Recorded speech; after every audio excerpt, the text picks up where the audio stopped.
My camera is doing weird things, so today you guys are getting a spooky shout out time because I think it's funny and entertaining. And it's almost October, so why not? I don't know why it's doing this pixely thingy, but I think it's entertaining. So today is, we're going to do our shout out. Oh, Snuffly, sorry. Give me a minute. Oh, there we go. Now I'm normal. Ready? Here we go. Shout out time. Here's a shout out just for you. You support me, so I support you. This shout out is for a fairly new friend digging for health. It says, come along on our journey to health, our very unhealthy bodies, as we revive the backyard garden to better serve our needs and the needs of their spoiled chickens. Didn't know chickens could be spoiled. We learn something new every day. So from what I understand, it is mostly gardening and health, which is something we're working on. They are in Georgia, which is a beautiful area. So if you're into gardening or health or Georgia, check them out. Let them know we sent you by. Like, share, comment, and have a good day. Joseph, tell us something interesting. Well, we've talked a bit about stuff that's happened over in, the Asian theater. And we're going to talk about what I consider would be the big blunder of Europe in World War II. Now, if you think about it, Germany started out really good. They hit Poland, basically cut her in half thanks to the Soviets backstabbing her, and then they already had control of a good portion of Europe. Then basically things kind of went on pause.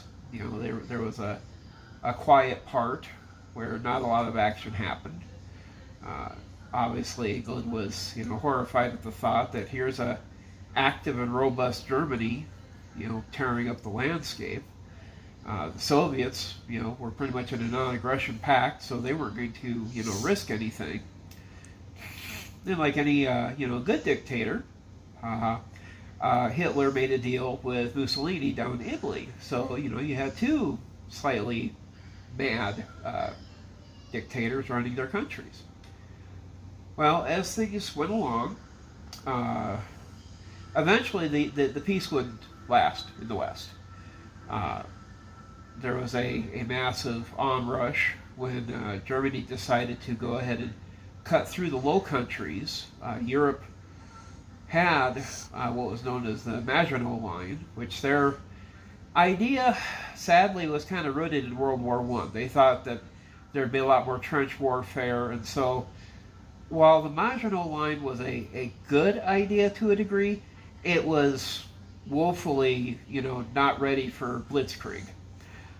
Germany was able to cut down and through the Ardennes, through Belgium, and it basically cut a bunch of forces off from the main part of France. Germany stopped at the English Channel, and thusly a bunch of forces got bottled up by Dunkirk, while Germany, for whatever reason, decided to kindly hold off on annihilation. The British pulled off a small miracle using nobody knows how many private boats. They all of a sudden turned loose this flotilla of ships and were able to rescue a good number of British forces off the mainland of Europe. They were able to later use those same forces to come back during D-Day in 1944. Now, eventually, as we know, France fell, and there for a short time, it was northern France was in control of the Germans, and they had what was called Vichy France, which was kind of a satellite of the Nazis. And then as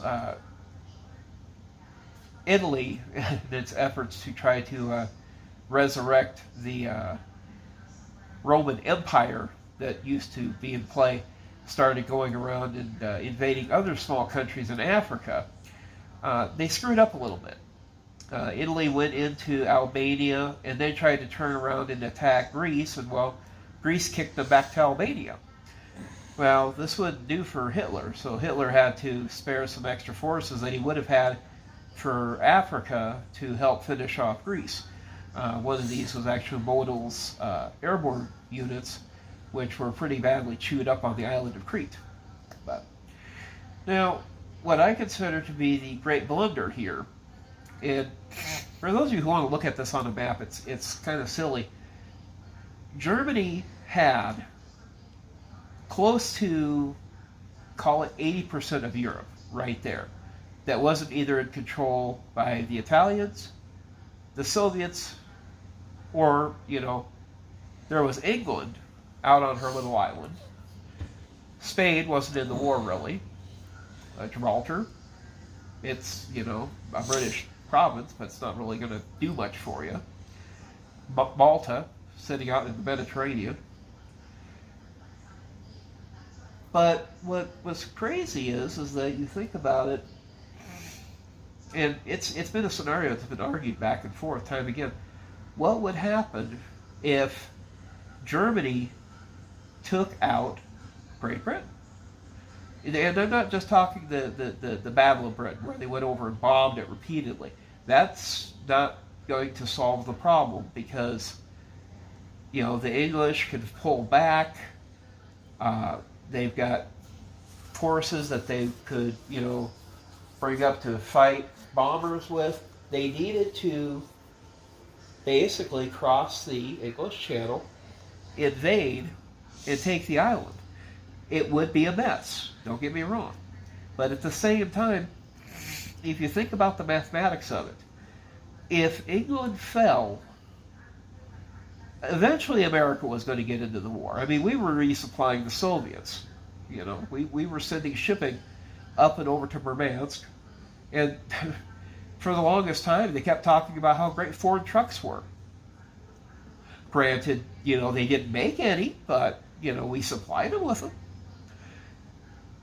Some of our big, transports. That's how they kept the eventually, when World War II expanded into the European theater of Soviet Russia, they were using some of our vehicles to keep Leningrad moving, keep Stalingrad functional. It was always kind of surprising that, of course, later on, the Soviets really liked our stuff, because if a plane would crash over there, they would keep it. So then they could reverse engineer it. But that's another story. But anyway, so you think about Germany, and two things came to mind that were kind of crazy. Excuse me a sec, folks, while I'm moving. First of all, a lot of people don't realize this, but Germany had two problems. One is they are not an oil-rich country. Even at the start, they were having problems getting oil. Even when, Romania decided to join the Axis, that's oil all the way down in, like, Ploesti, Romania, places like that.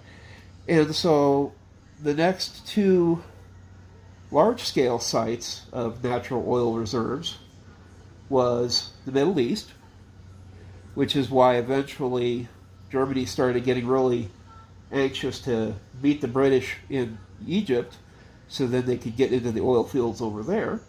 But also, once they started getting into the Soviet Union, they were trying to get into the Caucasus region, because there's oil down there. Well, as luck would have it, after they had liberated X number million acres of land, they started this really, you can call it crazy, I won't blame you. They thought that they had an idea to artificially make oil.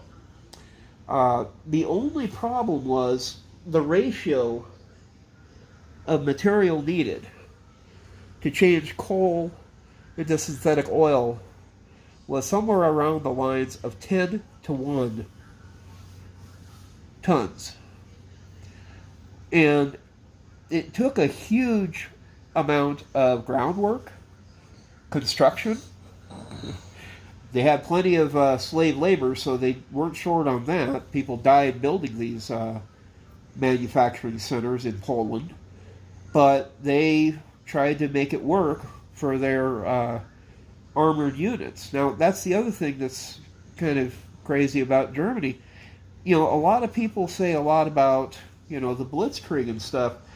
Germany, surprisingly, was not a very heavy mechanized army. Even for all the pictures of, you know, Tiger tanks and Panzers rolling through the steppes, they still had a lot of forces that were on the ground, you know, in boots. They still used horses, they still used wagons, they still used trucks. They had a good number of tanks, but, you know, as war progressed on, especially when it got down to the fighting with Russia, their tank supply started to dwindle. Of course, problem number two that Germany had was their own inability to not tinker with good things. Or sometimes they would make things and then say, well, we could do this better. Germany, to its record, built one of the world's largest tanks. There was only two problems with it. A, it was so heavy that it would destroy any but the strongest roads. And B, it could only, I think, make 12 kilometers an hour. So which means a person running from it could get away. I think it was called the Maus, if I remember right, or Moss in German. Of course, you know, you hear about the fact that they had the first jet aircraft. This would have been a beautiful asset back in 1942 when they were fighting the Russians, the Soviets. But the problem that they had is that, well, first, Hitler wanted it on a bomber, which seems a little strange, having jet power on a bomber.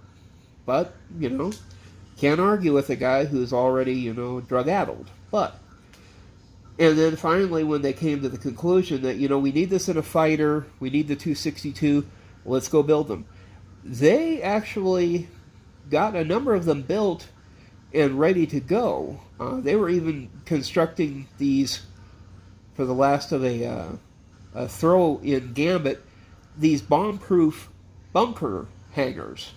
They showed a couple of them in the Ardennes forest. Basically, it's a big arch hidden in the trees, and they showed where bombers had tried to punch holes through the top after they'd been captured, so the Allies could figure out exactly how thick they should make our own reinforced bunkers for our bases. What a concept!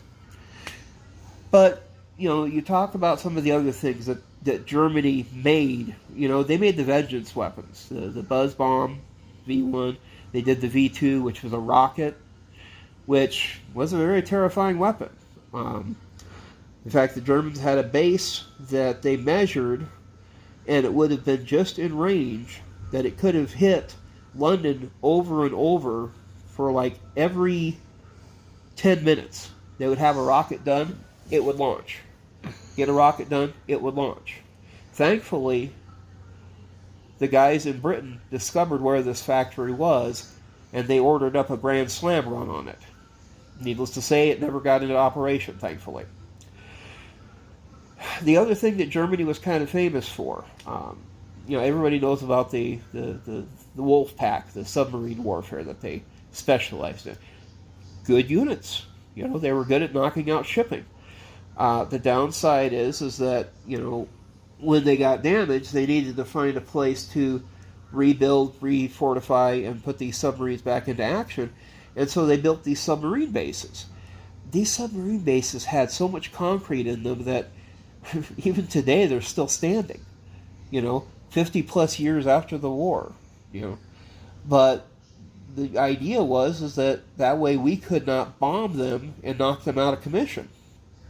If I remember right, there was one super base that they were trying to build over there close to Germany towards the end of the war, and if it wasn't for one lucky bombing run that we had, it would have gone into operation, and not only could they have built the things there, but they could have repaired them too. Thankfully, it never got into operation.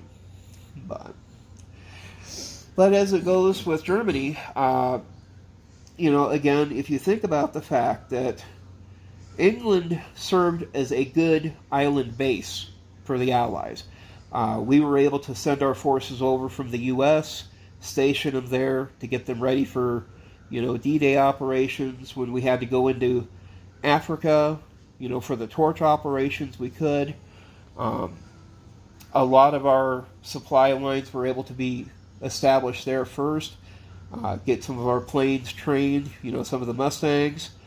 Eventually, we wound up using it also as an Air Force base, which, was useful for the B-17 flights over mainland Europe.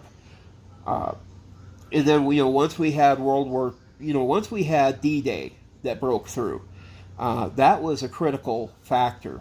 Granted, the Soviets did a lot of work on their end, because think about how many people they lost fighting back against Germany from 1941 until 1945, when that's when Berlin fell. But at the same time, if we had lost England, I can't imagine how hard it was. Because then comes the grand question: do we send our forces over to directly invade Europe, or do we try to liberate England first? World War II might have come out with a completely different set of operations. And then that's not even counting what would have happened in the Pacific theater, because if Japan would have hit us at the exact right time, or in our case the wrong time, Japan's original idea was to try to hit us, knock out our aircraft carriers, and force us to basically stay out of World War II. We would have seen an entirely different case of scenarios playing out for World War II. You're good. Well, folks, this has been Joe for the Bud Files, Little Bearded Historian Trivia. If you have any suggestions or ideas, give me a holler. We are ticking down to the start of the NFL season. My wife's already rolling her eyes in anticipation of the Raiderism going on. You guys have to take and say hi to Sue and be nice to her, or she's going on strike. The thing is, they always say hi, but that's all they ever say. That's all you ever say, guys. Come on, be nice to her. Otherwise, she's going to go on strike, and you're just going to get a black screen with white letters that says, "Sue is on strike!" And then you guys won't hear from me for a week or longer. Take care, guys. This is the Bud Files. Joe saying, adios.